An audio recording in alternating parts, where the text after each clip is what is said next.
There's two in there, look. At 93 years old, Reg Arthur has been around Kalgoorlie's two-up scene for longer than most. Two-up is probably the fairest game in the land. You can't beat two pennies going up there, and they only can come down heads or tails, or one of each, which means the spinner got to keep going until he gets a result. He's been a punter in his youth and ran games as a ringmaster for decades.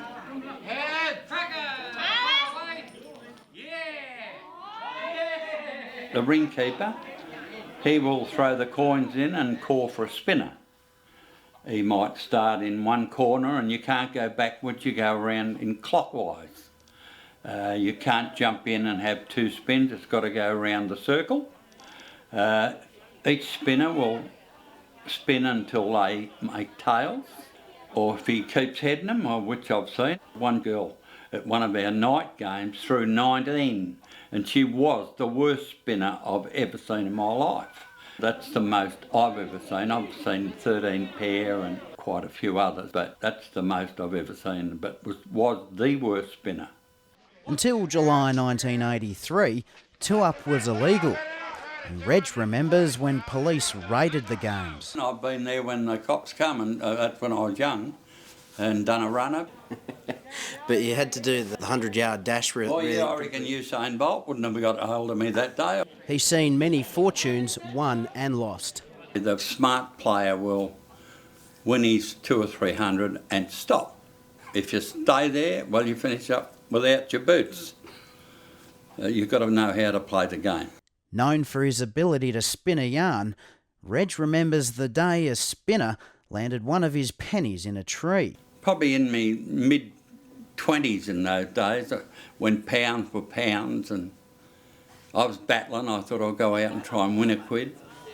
And they had a big branch coming over the ring where they played, and old horse trainer called George Berry, real character, he said, Reg, I'm going in for a spin for £1. Do you want to come with me? And I said, I'll have 10 bob on you. Anyhow, make a long story short, up he went, heads. Up again, heads. That 10 shilling became £2. He's got £4, I got 2. I said, what are you doing? He said, I'm going up again. I said, I'll go be up again. So with that, up he goes. One penny come down a head, and the other penny stayed up the tree. There was about 20 blokes out there, and they shook the shit out of that tree. You wouldn't believe it. No penny dropped. They tried again, no penny dropped. So he had to spin again. Flat tails.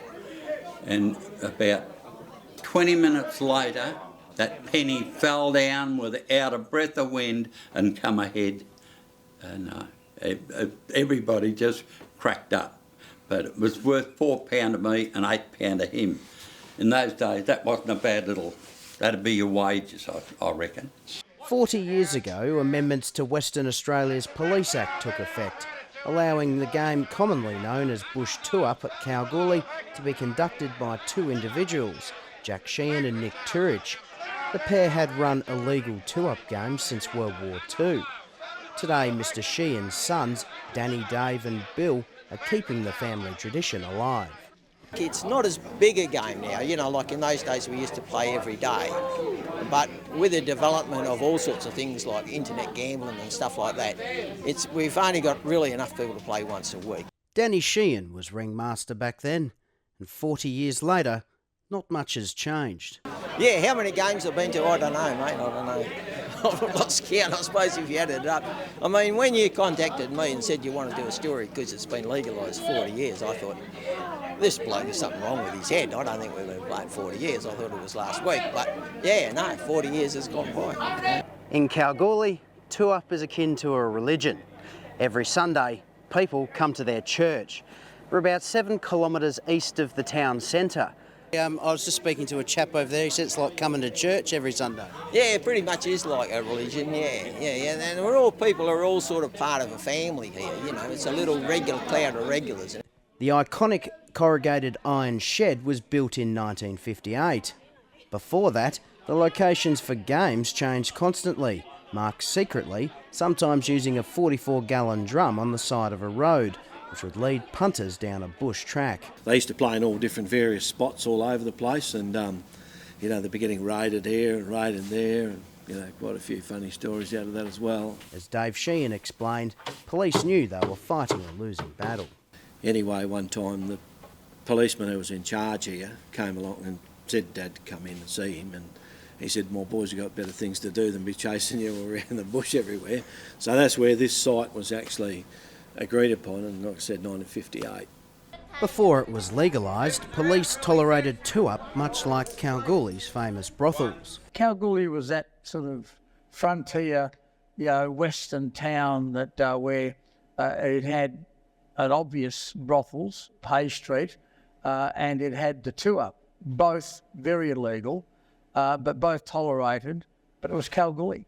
Kalgoorlie-Boulder's mayor, John Bowler, says the game has heritage and tourism value. Two-up is Australia's gambling game, and Kalgoorlie really is the home of two-up in Australia. I remember it was something adults did, that growing up as a young teenager, you weren't allowed to go to the two-up, and then we sort of got the age of 18, 19. It was illegal anyway, so we went out there for the first time, and it was a whole new world. The characters, the excitement, the money lying on the ground, thousands of dollars just there, and if there was a bit of wind around, people would put the money under their feet. The tail better always held the money, and it was so exciting. There was nothing quite like it anywhere in the world. The halcyon days are come and gone because, as I say, you inherit a lot of stolen gold, a lot of gold that miners needed to sort of whitewash, or what do you call it, launder. The best way to do it was seen to be winning a lot of money at a two-up, and so it was very hard for the police or taxation authorities to come down on you if you're, Freddie Smith, he made a lot of money at the two-up, that's why he bought that latest Holden car. But look, those days are gone, but it is a great game. It's a fair game. I hope it continues, and particularly continues during the annual race round. The race round is Kalgoorlie-Boulder's annual spring racing carnival, and previously coincided with the World Two-Up Championships, which have not been held in many years. Dave Sheehan says the race round is by far the busiest time of year for two-up punters. Well, there was one time Big Willy came through here. I think it was over the round and took the money up 100 metres up in the air. There was notes going through the bush. There, people chasing after it. But a lot of funny things. The game's future is being taken on by Danny's son Jack. Pretty nerve-wracking at first because a lot of pressure, but it gets a bit easier as you do it more. People are pretty passionate about it when they've got money involved, so pretty high stakes. It's hoped he can continue the family tradition. Hopefully, who knows, we're just kind of living in the present, really. Yeah, we've got to keep it going as long as we can. Does it feel like you're keeping your dad's memory alive to a degree? Is that part of it as well? Yeah, and a lot of the old blokes that used to come out here, yeah, exactly. Yeah. He'd probably still watching somewhere. Where else do you get a setting like this, Out in the bush, it's people come out. And where else do you get a place like this? Dad used to say this is a work of art, he said. You got to be good enough to keep the weather off, but not so they want to pinch it. Yeah.